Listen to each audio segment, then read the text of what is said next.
મિત્રો, આજે આપણે નવો વિડીયો લઈને આવ્યા છીએ, જેમાં એ શીખીશું કે બાળકનું નામ એસએસએ ઉપરથી કઈ રીતે નીકાળવું. એટલે કે હાજરીમાં બાળકનું નામ હોય અને બાળકને કમી કરવામાં આવેલી હોય, અથવા તો કોઈ સ્કૂલમાં બીજી સ્કૂલમાં બાળક એલસી લઈને ગયેલું હોય તો કઈ રીતે દૂર કરવું, જે શીખીશું.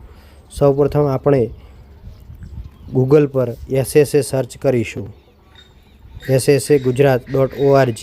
જેના ઉપર આપણે ક્લિક કરીશું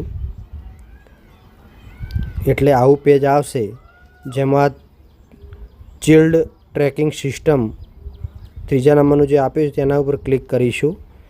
એટલે શાળાનો યુઝર આઈડી અને પાસવર્ડ જે હોય આપણે દાખલ કરીશું અને નીચે ઓટીપી જે ધ્યાનપૂર્વક આપણે દાખલ કરીશું. લોગિન ઉપર ક્લિક કરીશું, જેથી આવી કોઈ પોપઅપ ખુલે તો એને ઓકે ઉપર ક્લિક કરી દેવું.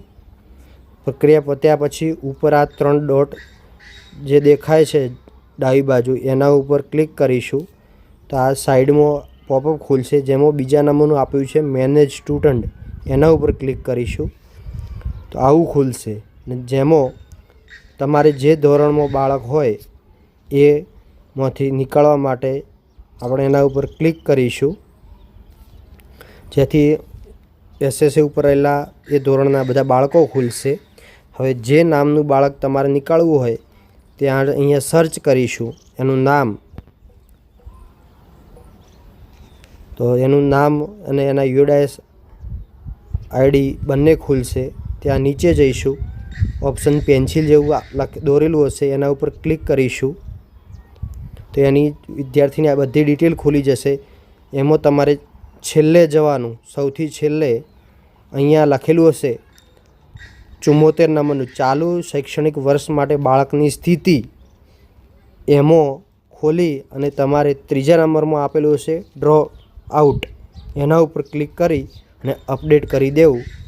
જેથી અને કોઈ બાકી હોય સૂચના એ પણ સિલેક્ટ કરી લેવી અને એના પછી અપડેટ કરીશું